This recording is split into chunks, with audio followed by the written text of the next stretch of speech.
इष्टनेमिः स्वस्ति नो बृहस्पतिर्दधातु स्वमरुतः वृष्णिमातरः सुवञ्जावानो विदते भुजगमयः अग्निजिह्वामनः।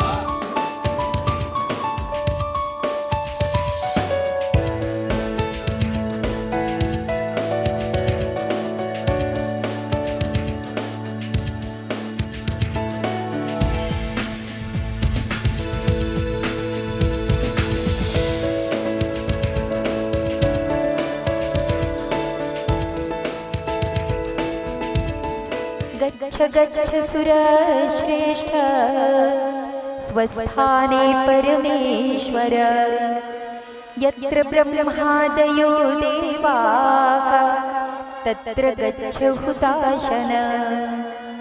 यान्तु देवगणाः सर्वे पूजामादाय मामकीम् इष्टकामसमृद्ध्यर्थम् पुनरागमनाय च पुनरागमनाय च पुनरागमनाय च। बोलिए श्री सत्यनारायण भगवान की जय। शालो शालो शालो शालो शालो शालो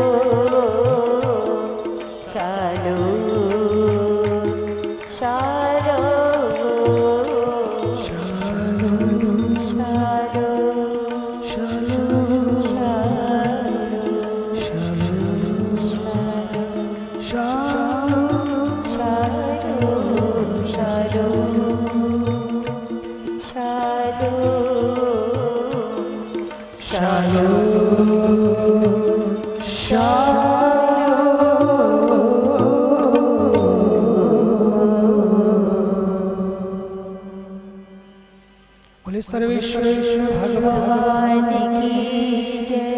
गंगा मैया की जय। भारत माता की जय।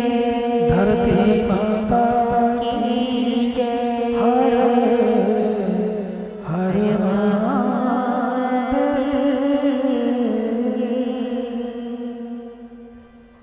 We have with us this evening the Honorable Dr. Ron Malka, the Ambassador of Israel to India, who is here with his divine wife Leah, their entire family, and all of, well, not the entire embassy, but a lot of the embassy, a lot of the Israeli embassy, with their families who have come here.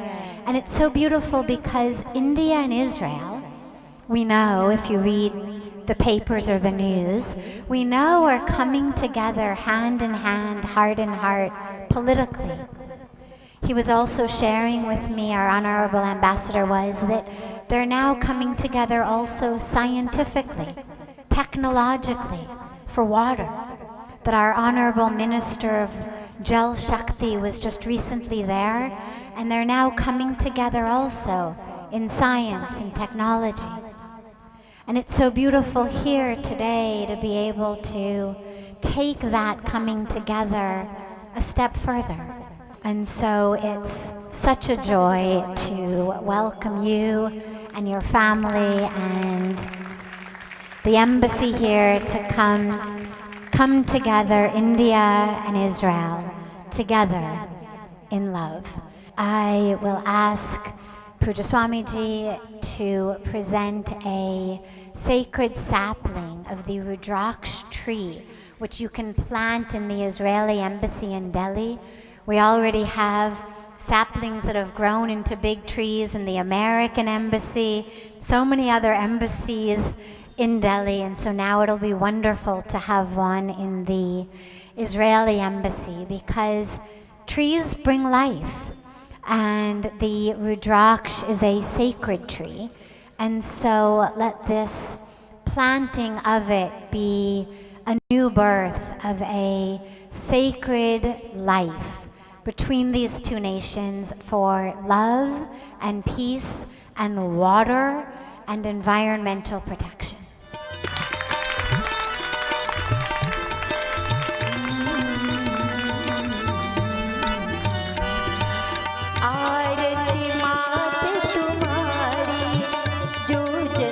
गीत गाता, मैया प्रेम से गीत गाता, दास वही है सहज, भक्त वही है सहज, मुक्ति को पाता।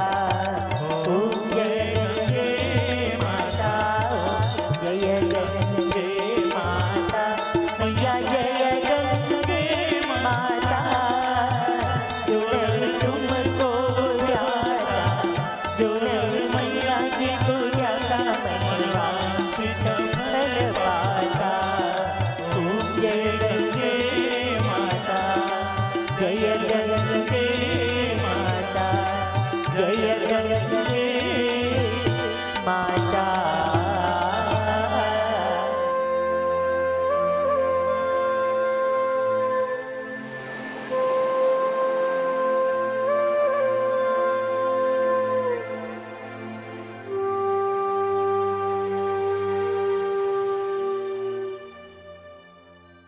So, a lot of people tragically think that giving in and giving up are synonymous with this spiritual virtue of surrender, of peace.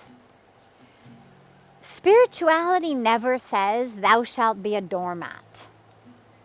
Spirituality doesn't say, become a slave to whoever it may be who wants to dominate you. Spirituality doesn't say, give up your freedom into another's ignorance or another's illusion or another's agenda or another's ego.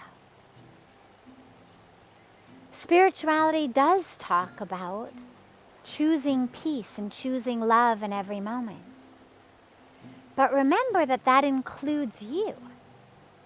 And so a lot of times when we think we're choosing love, we forget that we're supposed to also be choosing love for ourselves. When we think about choosing peace, we're supposed to be choosing peace for ourselves as well, not just for the person who's trying to dominate me or fight with me.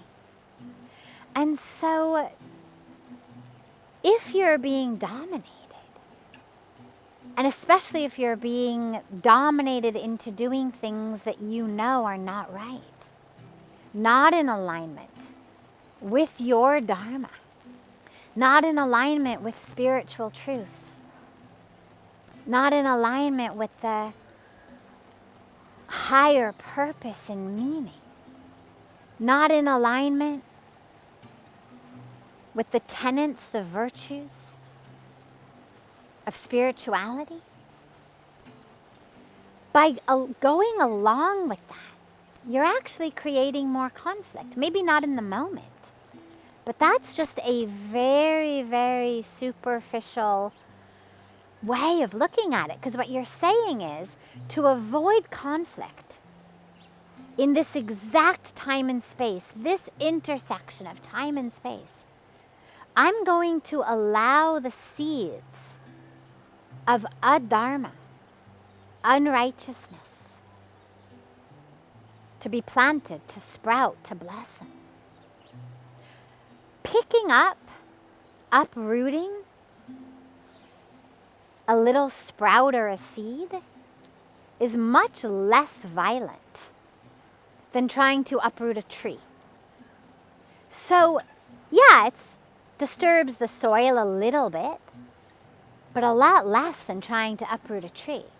And so if you're being dominated and pushed into acting in ways in which the roots of that tree are actually suffocating your heart and your spiritual awakening, enlightenment, opening, well, at some point you're going to have to uproot that. And once it becomes a tree, it's a lot more difficult and a lot more violent to uproot. So saying no is just as important as saying yes. Spirituality does not mean thou shalt always say yes. there's things sometimes we have to say no to. We say no to acting in ways, living in ways that are out of alignment with our truth, with Dharma, with our core spiritual beliefs, that are out of alignment with ahimsa, satya, right? You look at the yam and the niyam of a yoga practice. Anything out of alignment with those is something we need to learn to say no to. And anything that infringes upon your freedom, we need to say no. And it's also important to realize that that doesn't mean we have to change people. Somebody may still want you to act a certain way, to be a certain way, to think a certain way, to believe a certain way. And that act of simply wanting is not something that is forcing you. A lot of times we say, oh, I had to do it. This person wanted me to. Or I had to do it because if not, that person would get angry. We don't have to do things. What we have to do is live our truth, live our Dharma, live in connection to God, but also be wary of our ego. Because a lot of times, it's very easy for the ego to play as the one with your highest interest at heart. The ego's the one who says, for example, oh, your parents are taking away your freedom by making you go to school. You shouldn't have to go to school. School is just forcing you to do things you don't want to do. Now, if every kid went along with what their desires said, we'd have a population of kids roaming the streets rather than getting an education. If people say, oh, you know, my boss is really infringing upon my freedom by forcing me to sit at my desk all day and do this work, well, the boss has hired you to do that, and assuming that you're not working in a sweatshop, that you're not bonded labor, that you don't have working conditions that violate your human rights, assuming that you're free to get up and leave, recognize that your freedom is also not a license to do whatever you want, whenever you want, and to have everyone else just kind of go along with it. That your parents should say, oh, no problem, honey, you don't have to go to school. That your boss should say, oh, no problem, you don't want to do that? That's okay, I'll pay you anyway. Take the whole week off, go to the beach, no problem, on me. There are systems that we have to follow. We stop at red lights, even if there's no one around. Because if we don't, it ends up leading to more damage later on.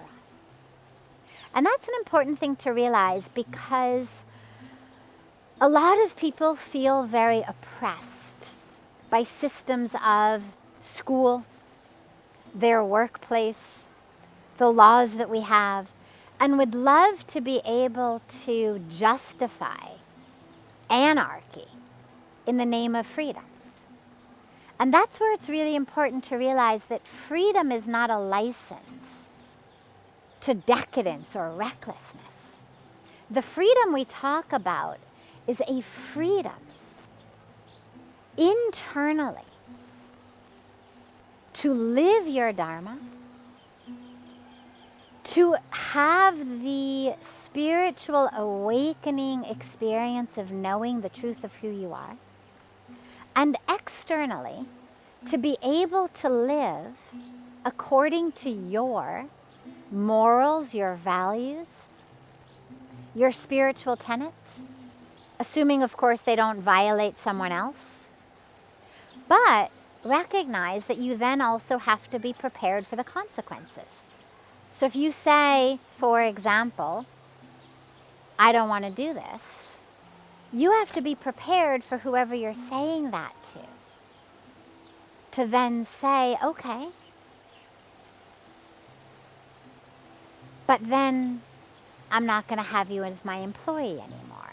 Or, okay then, but maybe I don't want to be married to you anymore.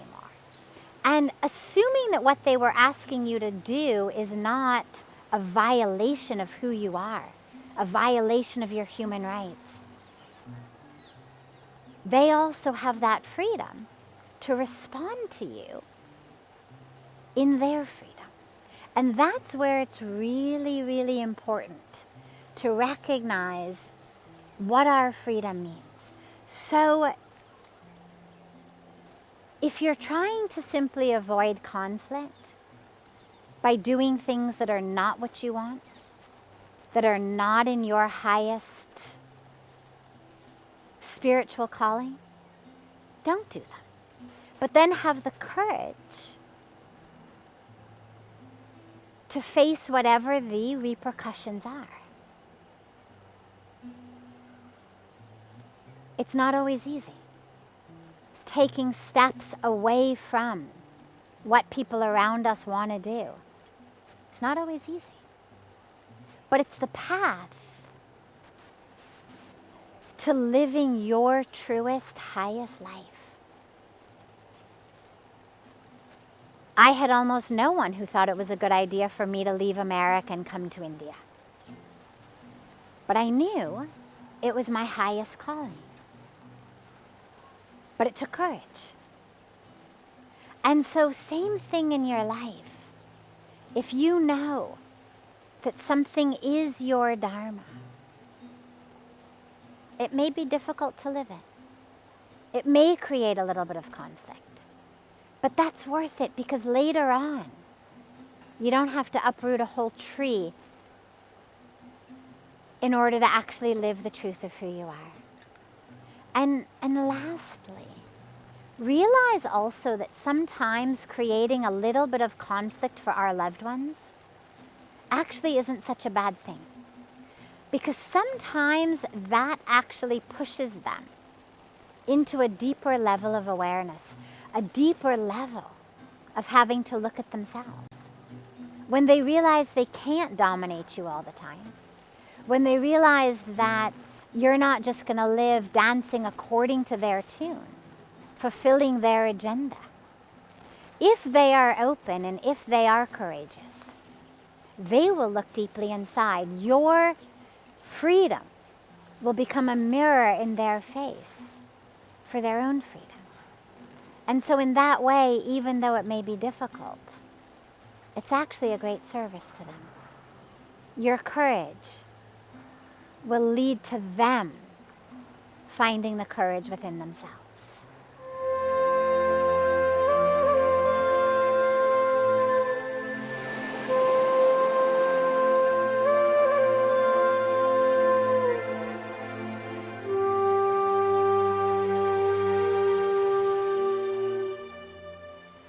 Absolutely, pranic healing works. Our pran is our life force. It's energy. On a broader level, we can say, does energy healing work? Absolutely. We are energy. We know, for example, think about something as physical, as scientific, as the impact of the sun on your body. Right? It does everything ranging from give you vitamin D that makes your bones strong,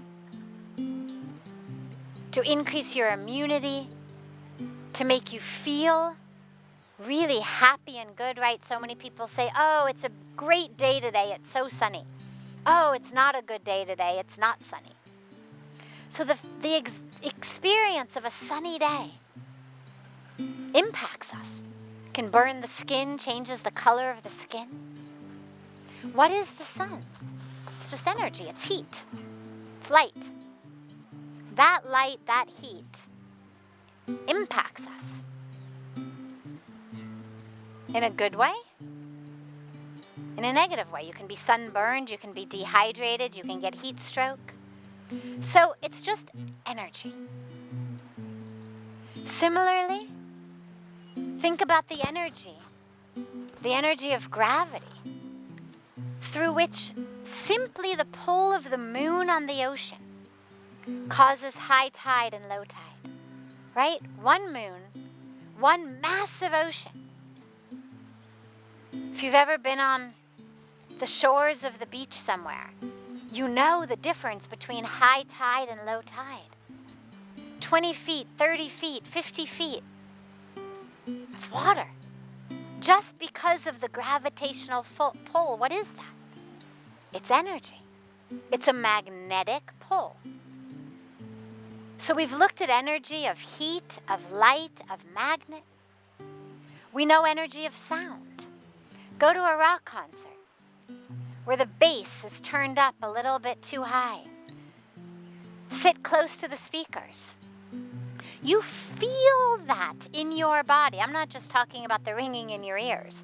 I'm talking about the vibration in your body. You walk out of the rock concert, you go home, you lie in your bed at night, and your body is still kind of vibrating. Sound energy, sound waves. So everything is made up of energy, and we know the power of energy upon us.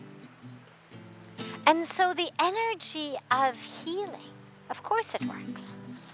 And whether you're talking about light energy, heat energy, magnetic energy, sound energy, or the more subtle forms of energy that science has not yet figured out an equation for, or a tool that measures,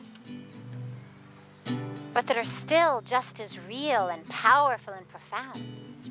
We just don't yet have a tool that says, oh, all right, we're going to call that light, and here's its equation, or we'll call that gravity, here's its equation. So we kind of lump it together and we call it energy healing, pranic healing, Reiki. I mean, there's so many different terms, so many different systems in the world for whether it's hands-on energy healing, whether it's distant energy healing, but it's all energy. So yes, it absolutely works. But it has to be done. It works when it's being done by someone who knows how to properly utilize that energy. So this is where, in theory, yes, of course it works. But that doesn't necessarily mean that every single person who says, oh, they're an energy healer, is actually going to be able to heal you. But the power of it absolutely exists. Just make sure that you are working with someone who has access to be able to channel, to harness, and to direct that type of energy.